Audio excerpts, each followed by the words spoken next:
Hi friends, Sarigamapa judges எல்லாருக்கும் நன்றி சொல்லிக்கலாம்.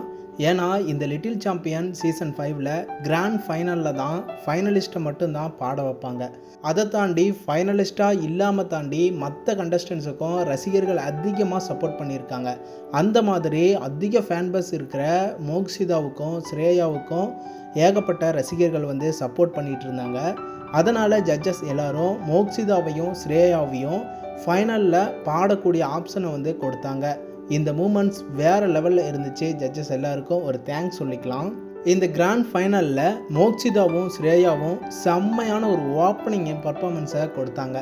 ஃபைனலிஸ்ட்டாக இல்லாமல் இவங்க 2 பேரும் ரொம்ப சூப்பராக பாடுறாங்களே அப்படின்னு ஆச்சரியப்பட வைக்கிற அளவுக்கு ஆடியன்ஸ் எல்லாரும், அரங்கத்தில் இருந்த எல்லாருமே செம்மையாக என்ஜாய் பண்ணி கைத்தட்டி உற்சாகப்படுத்தி என்ஜாய் பண்ணாங்க.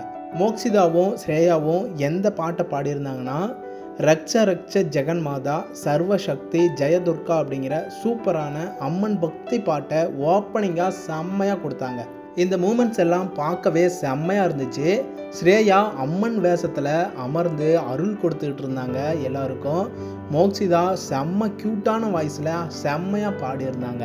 கடைசியாக ஸ்ரேயா எல்லாருக்குமே அம்மன் அருளாக இருந்து எல்லாருக்கும் அருள் கொடுத்தாங்க. இந்த மூமெண்ட்ஸ் எல்லாமே ரொம்ப அழகாக இருந்துச்சு. மேலும் மோக்ஷிதா இன்ஸ்பிரேஷன் மாதிரி ஒரு ஸ்பீச் கொடுத்தாங்க.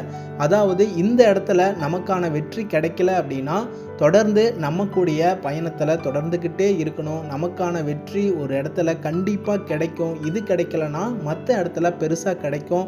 அந்த மாதிரி ரொம்ப சூப்பராக பேசியிருந்தாங்க, மெச்சூரிட்டியாக பேசியிருந்தாங்க. கண்டிப்பாக இந்த 2 குட்டீஸையும் ரொம்பவே மிஸ் பண்ணுறோம். சேனல் சார்பாக இந்த 2 குட்டீஸுக்கும் வாழ்த்துக்களை சொல்லிக்கிறோம். யாரெல்லாம் ரொம்ப மிஸ் பண்ணுறீங்கன்னு கமெண்ட் பாக்ஸில் கமெண்ட் பண்ணுங்கள்.